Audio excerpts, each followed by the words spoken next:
우리는 1월 첫 주부터 오늘까지 6주 동안에 사울과 다윗에 대해서 말씀을 나누면서 많은 하나님의 그런 뜻을 발견을 했고, 더 나아가서는 더 깊은 그 말씀 속에 내가 어떻게 신앙생활을 해야 될지에 대해서 피차간의 은혜를 받고 나누었습니다. 그래서 오늘까지 해서 이제 6주 동안 사울과 다윗에 대한 그 말씀이 맞춰지게 되는데, 단 한마디로 이 6주 동안의 말씀을 한마디로 이야기를 하라면 어떤 문제가 내 앞에 있든지 간에 그 문제는 앞에 있는 것이 문제가 아니라 내 속에 믿음의 문제다라는 것이 핵심인 것 같습니다. 그래서 지난주일 날도 친구와 원수에 대해서도 말씀을 나누면서 요나단에게 갈등을 일으켰던 것이 무엇이었냐면은 내가 앞으로 왕이 되어야 된다는 것, 아버지로부터 항상 그런 교훈을 받았고 또 교육을 받으면서 다윗에 대한 하나님의 그 미래의 계획을 안 뒤로부터 자기의 감정을 버리고 진리를 선택했던 것. 그래서 이 문제를 해결하는 것 역시도 요나단 자신 속에 있는 감정을 버리고 진리를 따랐다라는 것이 다윗의 친구 요나단의 훌륭한 점이다. 이렇게 말씀을 드렸습니다. 오늘 우리는 가끔 이런 생각을 합니다. 내가 이 문제만 해결이 되면은 무엇이든지 다 할 수 있겠다는 생각을 갖게 됩니다. 아마 어느 누구든지 그러겠죠. 수험생들은 내가 좋은 학교만 들어가게 되면은, 그리고 청년들은 내가 좋은 직장만 들어가게 되면은, 그리고 병든 분들은 내가 병만 낫으면은 등등 무엇인가 그 조건적으로 봤을 때 이 모든 것이 내 앞에서 사라지면은 무엇이든지 다 할 수 있다라는 생각을 갖게 됩니다.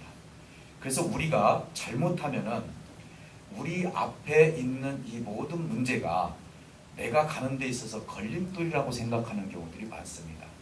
이스라엘 백성들의 가장 문제점이 뭐였냐면은 자기 앞에 있는 골리앗과 블레셋이 왜 우리 앞에 있는지를 원인을 생각하지 못했다는 것입니다. 사실은 하나님은 이스라엘 백성들을 교훈하기 위해서 항상 블레셋이라는 그 나라를 쓰셨다는 사실입니다. 그러니까 이 모든 것들을 놓고 봤을 때 나에게 믿음의 문제가 있기 때문에 생기는 것이지, 그런 상태에서 블레셋과 그리고 골리앗이 내 앞에 있다고 해서 그것만 해결되면은 어떻게 행복해지고 나라가 잘 될 것으로 생각하는 그런 착각에 빠져 있었을 때, 다윗이 그곳에 전쟁터에 나가서 골리앗이라는 장군의 그런 잘못된 발언 속에서 하나님 이름으로 나갈 수 있는 사람이 이스라엘 백성 중에 한 명도 없느냐. 하나님께서 지금까지 어떻게 우리 백성들을 이끌어왔고 하나님의 역사를 보고도 그 골리앗 앞에 가시적으로 나타나는 그 키 큰 것과 블레셋의 조직된 군대 앞에서 어느 누구 앞에서도 여호와 이름을 내세우는 사람이 없음을 알고 다윗이 그곳에서 골리앗을 쓰러뜨리고 블레셋을 쫓아냈지만은 다윗을 통해서 주는 우리 교훈은 우리 속에 여전히 하나님이 계시지 않음을 다윗을 통해서 교훈을 주었다. 이렇게 말씀을 드렸습니다. 그래서 우리는 가끔 그럽니다. 홍해가 내 문제입니다. 그리고 높은 산이 내 문제입니다. 우리 주님은 그렇게 말씀하십니다. 너의 어떤 높은 산이 있다 할지라도 겨자씨만한 믿음만 있으면은 작은 믿음으로 이 산을 들어서 저리로 옮길 수 있다라고 주님 말씀하셨습니다. 오늘 교동문에서도 말씀드렸지만 우리는 무엇은 도움을 받고자 산을 향하지만은 실질적으로 산보다도 더 높으신 하나님이 계심을 시편을 통해서 우리에게 말씀하고 있는 것입니다. 오늘 우리는 너무나도 큰 산을 쌓고 있습니다. 근심의 산, 걱정의 산, 두려움의 산, 미래의 삶, 그리고 육신의 삶을 통해서 나에게 오는 어떤 문제가 풀리지 않는 것들을 쌓아놓고 쌓으면서 우리 앞에 큰 산덩어리를 만들어 놓고 산다 이 말입니다. 우리 주님은 이런 일반적인 물리적인 산을 얘기하시진 않았을 것입니다. 우리가 쌓아놓은 근심의 산, 걱정의 산을 너희가 믿음만 있다면 이 모든 산을 이쪽에서 저쪽으로 옮길 수 있다라고 주님은 말씀하고 있기 때문에 그렇습니다. 이제 우리가 이스라엘 백성들의 큰 문제가 뭐입니까? 여전히 그 속에 하나님이 계시지 않는 것입니다. 오늘 우리가 신앙생활을 하면서 어떤 문제에 딱 봉착했을 때 이 문제를 놓고 우리가 열심히 기도를 합니다. 그러나 실질적으로 하나님이 저와 여러분들에게 요구하시는 것은 그 문제를 해결할 수 있는 믿음을 이미 주셨는데도 불구하고 그 문제 앞에서 전전긍긍하는 것이 하나님이 보셨을 때 문제라고 볼 수가 있는 것입니다. 사랑하는 성도 여러분, 오늘 역시도 본문 말씀에 사울과 다윗의 관계에서 어찌 보면은 이 다윗이 요나단이라는 이 친구를 통해서 나중에 고백하기를 뭐라고 고백을 하냐면은 요나단을 통해서 나는 여인이 사랑하는 것보다도 요나단을 통해서 더 큰 사랑을 받았다라고 이야기를 합니다. 사실 요나단이라고 사람의 감정이 없었겠습니까? 왕이 되고 싶은 마음이 왜 없었겠습니까? 충분히 그런 마음이 있었지만은 나는 요나단을 통해서 그런 사랑을 받게 되었다. 그런데 아이러니하게도 요나단으로부터 다윗이 사랑을 받았다면 이제는 이 본문 말씀을 보면은 다윗이 사울을 사랑하는 모습을 보게 됩니다. 물론 다윗의 인격으로 봤을 때 요나단한테 내가 이런 사랑을 받았으니까 당연히 그 아버지를 내가 사랑해야지. 조건적인 사랑은 아니었을 것입니다. 왜? 그는 어렸을 때부터 커올 때 지난주 말씀드렸던 것처럼 하가톤 하찮은 존재로 컸기 때문에 그가 가지고 있었던 모든 생각은 모든 기초가 하나님으로부터 나오기 때문에 하나님의 말씀을 사랑하는 다윗이기 때문에 조건적인 사랑을 가질 수 있는 다윗은 아니라고 사료가 됩니다. 그래서 오늘 요나단에게 지난날 우리가 하나님의 사랑을 통해서 사랑을 받았다면 이제는 다윗이 사울을 사랑하는 모습을 통해서 다윗의 믿음의 훌륭한 점을 우리가 깨달을 수가 있는 것입니다. 하나님은 모든 사람에게 믿는 사람들이라면 선대하기를 원합니다. 오늘 우리는요 원수 앞에서 용서할 자 앞에서 선대하기를 꺼려합니다. 그래서 나에게 잘해준 사람은 선대가 되지만 나에게 못해주고 나에게 상처를 준 사람에 대해서는 선대할 수 있는 마음과 능력이 부족할 때가 많습니다. 오늘 나오는 엔게디 광야라는 것도 역시 이곳에서 역사가 일어나는데 이 부분을 놓고 본다면 23장에서부터 우리가 한번 생각해 볼 문제입니다. 엔게디 광야까지 다윗이 쫓기게 된 이유가 무엇이었느냐? 사실은 23장에서 이 다윗이 굉장히 큰 위협에 처하게 됩니다. 다시 말씀드리면은 이제는 포위가 되어서 다윗만 잡히기만 하면은 사울 왕으로부터 죽임을 당할 수밖에 없는 위협에 처해 있었습니다.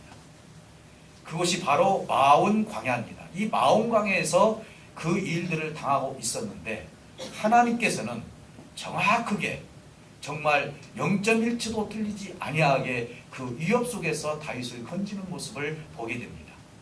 그때 바로 누가 이스라엘의 땅을 차지하면서 들어오게 되냐면은 블레셋 군대가 쫓아오게 됩니다. 전령이 사울 왕에게 급하게 전합니다. 왕이시여 이스라엘 땅에 블레셋 군대가 지금 들어왔습니다. 이제는 다윗을 잡는 것보다도 나라를 지키는 것이 더 중요하기 때문에 사울 왕은 바로 이 모든 것을 포기하고 그 모든 것을 다시 블레셋 쪽으로 돌리면서 결과적으로 다윗은 그 고비에서 넘어가고 맙니다. 그때 그곳에서 이제 엔게디 광야로 다윗이 피하게 됩니다. 이제 전쟁에서 어찌 보면 다 쫓아낸 다음에 이제 사울 왕이 돌아오는 과정에 있었습니다. 사실은 사울 왕은 굉장히 지쳐 있습니다. 어떻게 보면은 이 다윗을 귀만 있으면 죽이려고 했기 때문에 그 지친 상태에서 이제 전쟁터에서 돌아오면서 어떤 한 사람이 성경에 보니까 어떤 한 사람이 다윗이 엔게디 광야에 있다라고 이제 전해줍니다. 이제는 사울이 또 여기에서 쉴 생각도 하지 아니하고 거기에서 3,000명을 구별을 해가지고 엔게디 광야로 이제는 들어오게 됩니다. 그 과정 속에서 이제는 사울 왕이 이 성경에서 보면은 뒷일을 보려고 그렇게 했는데 발을 덮으려고 이런 뜻도 이 속에 들어가 있습니다. 그런데 여기에는 두 가지 의미가 있습니다. 지금 번역된 것은 뒷일을 보려고라고 번역됐는데 옛날 성경에서는 이 발을 가리려고 이렇게 했는데 발을 가린다는 건 두 가지 의미가 있습니다. 우리가 뒷일을 보다 보면은 바지가 내려지면서 발이 가려집니다. 그런 뜻이 하나가 있고 우리가 잠을 잘 때, 낮잠을 잘 때 내 웃도리를 벗어서 내 발 있는 부분을 덮습니다. 이런 두 가지 의미가 있습니다. 저는 개인적으로 발을 덮는 것으로 저는 낮잠을 자러 들어가지 않았는가 이렇게 사료가 됩니다. 학자마다 다르지만 그 이유가 뭐냐? 그 뒤에 깊숙이 어떤 지금 굴 속으로 들어갔는데 그 깊숙이 다윗을 쫓는 사람들이 있었다는 것입니다. 그렇다면 볼일을 보는 가운데서 어떤 이야기를 하면서 사울 왕의 옷자락을 찢을 수가 없습니다. 사울 왕이 낮잠을 자다 보니까 아무도 모르고 잠을 자면서 사실은 거기에서 결과적으로 이 옷자락을 찢지 않았는가 이렇게 생각이 듭니다. 그래서 저는 두 번째로 생각을 합니다. 저는 언젠가 몇 년 전에 이스라엘 성지 순례를 하면서 엔게디 광야를 갔습니다. 참 감동이었죠. 근데 거기서 가이드 목사님 뭐라고 말씀하시는 거니? 여기는 자연적인 동굴도 많이 있고 인공적인 동굴도 많이 있대요. 사람이 파놓은 동굴도 많다는 것입니다. 그래서 사람이 피신하기가 참 좋겠구나. 다윗이 왜 엔게디 광야에서 굴 속으로 들어갈 수 있었을까? 그게 이해가 되었습니다. 하나님께서는 이 사울 왕이 하필이면은 다윗이 숨어있는 그 깊은 굴 속으로 들어가서 낮잠을 자면서 다윗에게는 절호의 귀가 왔다는 사실입니다. 오늘 이 모습을 통해서 이제 쫓다가 돌아온 그 모습을 통해서 그 주변에 있는 사람들이 다윗에게 이렇게 이야기합니다. 이것은 여호와께서 주신 것입니다. 기회를 주신 것이니까 이 일들을 통해서 사울 왕을 처단합시다라고 이야기를 합니다. 그때 4절에 이런 말을 합니다. 다윗의 사람들이 여호와께서 당신에게 이르시기를 내가 원수를 내 손에 넘기리니 이렇게 있습니다.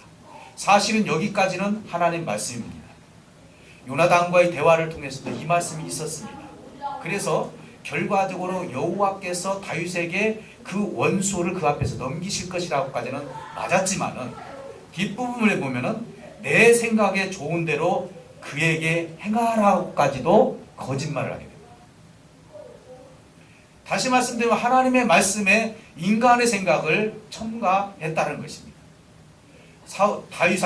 다윗의 그 주변 사람들이 이제는 사람의 생각, 내 생각에 좋은 대로 그에게 행하라 하고 절호의 기가 아닙니까? 다윗에게 그랬을 것입니다.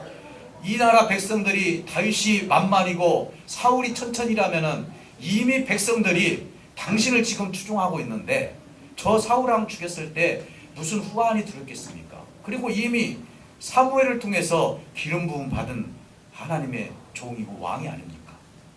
그러니까 이것은 하나님이 주신 절호의 기회입니다. 그러니까 죽입시다. 주변의 사람들은 그렇게 이야기를 합니다. 다윗은 다수의 말을 듣지 않았습니다. 그저 사울의 옷자락만 가서 가만히 배워왔습니다. 근데 성경에 보니까 가서 사울의 왕의 옷자락을 배운 것도 사실은 마음에 찔렸다라고 이야기를 합니다. 여기서 분명한 것은 하나님의 말씀과 사람의 생각이 섞여져서는 안 된다는 것입니다. 창세기에서도 보면요, 사단이 이런 얘기를 합니다. 네가 선악과를 먹으면 죽을까 하노라. 하나님 말씀이 아닙니다. 선악과를 먹으면은 죽는다 이렇게 얘기했죠. 자꾸 사단은 사람의 생각을 심어줍니다. 다윗은 어렸을 때부터 하나님의 말씀을 사랑한 사람이었기 때문에 이것이 하나님의 말씀이고 이것이 사람의 말인지를 분명하고 확실하게 구별할 줄 아는 다윗이었습니다. 여러분, 다수의 의견이라는 것이 어떻게 보면 우리 삶 속에서 하나님을 믿는 사람들이 다수의 의견이 따르는 것은 어떻게 보면 정당한 것 같지만은 하나님의 역사를 놓고 본다면은 하나님은 소수의 그 의견에, 소수의 믿음에 손을 들었지 다수의 의견에 손을 드는 역사가 별로 없습니다. 예를 들어서 가나안 정탐꾼들이 12명이 정탐을 하러 가가지고 2명은 뭐라고 합니까? 믿음의 말을 합니다. 왜 그들이 보고 그 평가를 못 하겠습니까? 하나님께서 주셨습니다. 우리가 얼마든지 가서 이길 수 있습니다라고 그렇게 이야기했는데 10명은 뭐라고 얘기합니까? 그 사람들의 키도 크고 심지어는 먹는 과일조차도 저렇게 커서 우리는 메뚜기 같이 작더라. 그럴 때 많은 사람들이 우리는 죽었다. 왜 애굽에서 여기까지 이끌고 와서 우리를 죽이게 하느냐 하면서 사람들의 다수의 말을 듣고 실망하고 절망하는 모습을 보게 됩니다. 다윗의 자세는 어떻습니까? 그들의 말을 듣지 아니하고 하나님의 말씀을 청중했고 하나님의 말씀 중심으로 그의 삶을 전진해 나갔다는 것입니다. 갈라디아서 1장 10절에 보면은 사람에게 좋게 하랴 하나님께 좋게 하랴. 내가 만약에 사람에게 좋게 했다면은 나는 그리스도의 종이 될 수 없다라고 고백하고 있는 것입니다. 사랑하는 성도 여러분, 다윗은 친구 요나단처럼 자기 감정에 치우치지 않았습니다. 그리고 하나님의 진리의 말씀에서 감정을 죽이면서 더더욱 말씀에 순종했던 다윗의 모습을 보게 되는 것입니다. 인간적인 생각은 신앙에 도움이 될 수가 없습니다. 여러분, 많은 사람들이 찬성한다 할지라도 그것이 하나님의 뜻이 될 수 없을 수도 있다는 것입니다. 그래서 성경은 뭐라고 합니까? 전도와 복음을 전하는 것은 설득이 아니라 뭐라겠죠? 능력이다 이렇게 말씀하십니다. 우리는 설득해서는 안 됩니다. 우리 성도들이 서로 어디 전도 나가서 설득하는 것이 아닙니다. 내가 지금 믿고 있는 하나님이 내 모습에서 보여진다면은 그게 능력이 된다는 사실을 믿으시기를 주님의 축복합니다. 내가 믿어봤더니 이것이 좋다. 내가 믿어봤더니 이렇게 됐더라. 하나님이 이렇게 해주시더라. 이것은 물론 간증이고 하나님의 뜻을 이루어갈 수 있지만은 정말로 내 속에 하나님을 사랑하고 말씀을 사랑하는 자라면은 한마디를 던져더라도 그 속에 능력이 나타난다는 사실을 믿으시기를 주님으로 축복합니다. 다윗은 바로 그런 마음을 가지고 하나님의 말씀을 청중했고 그렇게 나갔습니다. 말씀을 교묘히 섞여서 자기 귀로 유혹을 해도 다윗에게는 오로지 하나님의 말씀을 따르는 것이 그의 신앙이었습니다. 사울처럼 감정에 치우치지도 않았습니다. 이제는 사람들의 말을 듣고 어찌하여서 나를 죽이려고 하느냐라고 하면서 나는 왕에게 아무런 감정이 없습니다. 그 사울왕의 주변 사람들이 다윗이 당신을 치려고 한다라고 왜 그 말을 들으면서 나를 이렇게 죽이려고 합니까? 왕이여, 지금 시간이 얼마나 지금 아깝습니까? 죽은 개 같은 나, 벼룩 같은 나를 왜 쫓았습니까? 하면서 할 말을 다윗인 사울왕에게 얘기합니다. 그러면서 왕이시여, 내가 정말 하나님께서 왕을 붙여주셔서 얼마든지 왕의 생명을 이제는 해할 수도 있었지만 이 옷자락을 보시옵소서. 나는 왕을 죽일 수도 있었지만 저는 왕을 죽이지 아니하고 하나님의 기름 부음 받은 이 총을 나는 하나님 말씀대로 왕을 선대해드렸습니다. 그러니 나를 더 이상 이렇게 죽이려고 하지 마옵소서 라고 하면서 이제는 그 먼 곳에 떨어지면서 다윗과 사울왕의 대화를 오늘 본문 말씀에서 보게 됩니다. 그때 사울왕은 이렇게 이야기합니다. 내 아들 다윗아, 이것이 내 목소리냐? 소리를 높이면서 울었다. 성경은 그렇게 말씀하고 있습니다. 소리를 높이 울면서, 나를 죽일 수 있는 기회가 있었는데 다윗이 나를 죽이지 않았다. 물론 나의 사위지만 정말로 어떻게 보면 이 나라를 위해서 블레셋의 만만을 죽이고 전쟁터에 나가기만 하면 승리하는 그 다윗을 내가 왜 이렇게 생각을 했을까 하면서 눈물이 났을 것입니다. 나는 너를 학대했는데 너는 나를 선대했다 하면서 몇 가지의 이야기를 합니다. 그 내용이 후반절에 있는데 여호와께서 나를 너에게 넘겼는데도 나를 죽이지 않았다. 또 여호와께서 너에게 선으로 갚으실 줄 나는 안다. 이 행동을 통해서 너에게 선으로 여호와께서 갚아주실 줄 안다. 그러면서 중요한 말을 합니다. 너는 반드시 이스라엘의 왕이 될 것이다. 그리고 이 이스라엘이 너를 통해서 견고히 쓸 것이다 라고 이야기합니다. 여러분, 원수에게 이런 칭찬 듣는 것, 이런 선대를 받는 것 얼마나 멋있습니까? 여러분, 누군가를 사랑해서 누군가가 나를 통해서 당신은 정말 하나님의 사람입니다. 어떤 삶 속에서 당신을 통해서 미움을 보지 못했고 하나님의 말씀을 사랑하는 내가 모습을 보면서 내가 당신이 믿는 하나님을 내가 믿겠습니다라고 하면서 혹시 우리 주변에 고백한 사람이 있습니까? 사랑하는 성도 여러분, 그러면서 이제는 이 사울왕이 다음 왕으로 인정을 하면서 한 가지 약속을 지켜달라고 이야기합니다. 그 약속이 뭡니까? 우리의 대를 끊기지 말게 너 지금 여기에서 맹세를 해주라. 네가 왕이 되게 되면은, 그 당시에 왕이 되면은 그 전에 있었던 왕의 모든 족속들을 다 죽이는 그런 일들이 있지 않습니까? 그러니 우리의 대를 끊기지 않도록 선대해 주기로 합니다. 그래서 다윗은 거기에 대해서 맹세를 했습니다. 사랑하는 성도 여러분, 오늘 여기서 우리는 사울의 자세를 볼 수가 있습니다. 다윗이 선대를 했을 때 깨달았습니다. 여러분, 깨닫는 것과 그리고 회개하는 것과 눈물을 흘리는 것, 저와 여러분들이 다시 한번 구분할 필요가 있습니다. 여러분, 회개라는 것은 어떤 의미입니까? 회개라는 것은 내가 세상 길을 가다가 하나님 쪽으로 돌아서는 것이 회개입니다. 뉘우치는 것은 뭡니까? 아, 이거 잘못됐구나. 근데요, 사울왕은 어떻게 보면 뉘우쳤어요. 왜 그러느냐? 그 다음에 또 역시 다윗을 죽이려고 했기 때문에 그렇습니다. 변화가 없었습니다. 눈물을 흘려도 그런 울음의 감정이 있었어도 변화가 없었다는 사실을 우리가 알 수가 있는 것입니다. 여러분, 우리는 그렇습니다. 누군가가 뉘우쳤어요. 누군가 눈물로 하나님께 호소했어요. 아, 이 사람 정말로 변화받고 하나님의 사람이 될 수 있겠구나라고 우리는 생각할 수도 있다 이 말입니다.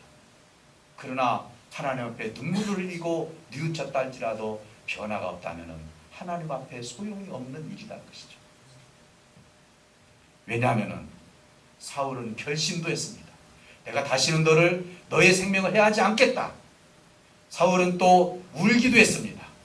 사울은 또 축복도 했습니다. 그런데도 사울은 여전히 변하지 않는 모습을 돕고 봤을 때 우리는 룻기서를 한번 생각해 볼 필요가 있다 생각합니다. 룻기서 1장 9절에 보면은요, 여러분들이 룻기서를 잘 보신 분은 알겠지만은 여기에 보면 나옴이라는 여자가 이제 베들레헴에서 이제 외국으로 나갑니다. 근데 거기에서 자기의 그 아들들이 죽게 됩니다. 장가를 갔는데. 그래서 두 며느리가 남게 됩니다. 이제 모압 지방에 있는 여인들인데 그게 바로 오르바와 룻입니다. 그러면서 이제 어머니 나오미가 이야기를 합니다. 야, 너희들에게 내가 아들을 줄 아들이 하나도 없으니까 이제는 너희 민족에게 돌아가서 시집을 다시 가라. 이렇게 했을 때 오르바도 울고 룻도 울었습니다. 어머니, 나는 어머니를 따라가겠습니다. 그런데 1장 14절에 가면 뭐라고 기록이 됐냐면은 이제는 오르바는 어머니에게 안아주면서 자기 민족으로 갔고 룻은 어머니의 하나님을 끝까지 쫓았더라. 이렇게 되어 있습니다. 울음도 종류가 있다는 것입니다. 운다고 해서 그것이 하나님 앞에 완전히 변화된 것은 아니라는 것입니다. 그 눈물의 뜻도 있습니다. 사랑하는 성도 여러분, 수없이 자책하고 수없이 결단을 내려도 내가 변하지 않는다면 오늘 혹시 사울 같은 삶이 될 수도 있다는 것입니다. 사랑하는 성도 여러분, 다윗과 사울의 차이가 바로 그겁니다. 깨닫기는 합니다. 그리고 내가 결단도 내립니다. 눈물도 흘려봅니다. 그러나 여전히 변함이 없이 하나님의 참된 삶을 드러내지 못했던 사람이 사울이었고, 그러나 어떤 위기 속에서도 끝까지 하나님의 뜻을 쫓으면서 하나님의 모습을 드러냈던 분이 바로 다윗이었다는 사실인 것이죠. 사랑하는 성도 여러분, 원수를 사랑한다는 것이 쉬운 일이 아니죠. 아마 저나 여러분들이나 이런 처지에 처했을 때 나를 계속 죽이려고 쫓아다니는 그 사람이 있는데 내가 어떻게 사랑할 수 있습니까? 여러분, 잘못하면 좌절도 됩니다. 내가 하나님 원수를 사랑하려겠는데 사랑할 수 없는 마음 때문에 좌절이 될 수도 있습니다. 그 상대가 아무리 내가 선대를 해도 바꿔지지도 않습니다. 그리고 이것 때문에 주저할 수도 있다는 것입니다. 사랑하는 성도 여러분, 진정한 사랑은 어떤 사랑일까요? 진정한 사랑은 상대를 변화시키는 쪽으로 가는 것입니다. 자꾸 사울을 변화시키려고. 하나님 앞에서 비록 사울의 변화가 없다 할지라도 그는 하나님의 삶이 무엇인지를 분명하고 확실하게 선대를 통해서, 용서를 통해서 말씀하고 있는 것입니다. 그러면 사울의 문제는 무엇입니까? 오늘 본문 말씀에 보니까 19절에서 21절까지 아까 보았던 것처럼 사울에게도 어느 정도 하나님의 계시의 빛이 있었다는 사실을 알 수가 있습니다. 다시 말씀드리면 하나님을 알고 있었다는 거예요. 사랑하는 성도 여러분, 여러분들에게 한번 물어볼까요? 하나님 사랑해야 된다는 거 모르십니까? 내가 누군가를 사랑하고 기도해 줘야 된다는 거 모르십니까? 내가 복음대로 삶을 지켜나가는 거 모르십니까? 제가 물어보면 여러분 다 알고 계십니다. 근데 왜 그것이 실천이 되지 않습니까? 그것은 사울과 같은 마음이 있기 때문에 어떤 마음입니까? 사울 속의 마음에는 하나님의 진리도 있었고 하나님에 대해서 모든 것을 알고도 있었고 오늘 말씀해 보니까 하나님의 역사도 알고 있었고 다음 왕이 이제는 다윗이 왕이 된다는 것까지도 알고 있었습니다. 그럼에도 불구하고 사울 마음속에 내 아들 요나단이 왕이 되어야 되고, 그리고 다윗은 만만이요